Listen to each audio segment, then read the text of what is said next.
everybody, in this video I'm going to show you how to knit the basic purl stitch.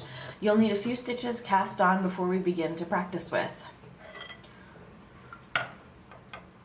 To create the purl stitch, I'm going to take my second needle and slide it through the front loop of my first cast on stitch.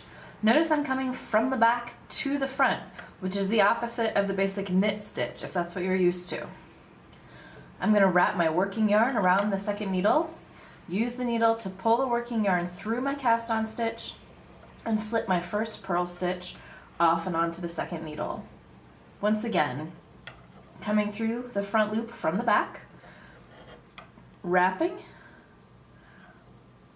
pulling the loop through, and slipping the stitch off.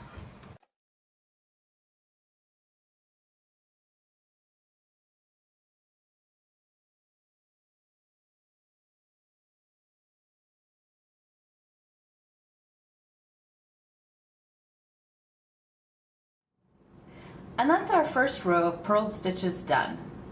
If you've done the basic knit stitch before, these steps might have looked familiar to you, and that's because a purl stitch is basically the exact same as a knit stitch. It's just created from the opposite side of the fabric. So the result is that purl stitches look just like the back side of knit stitches, and if we flip this over, we'll see the back side of purl stitches look like the front side of knit stitches.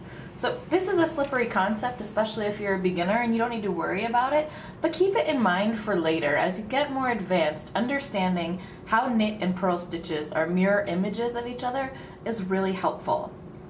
For now, you'll be using purl stitches for things like ribbing and creating texture in your fabric, or maybe doing a stockinette stitch. So keep practicing and be sure this purl stitch is firmly in your knitting toolbox.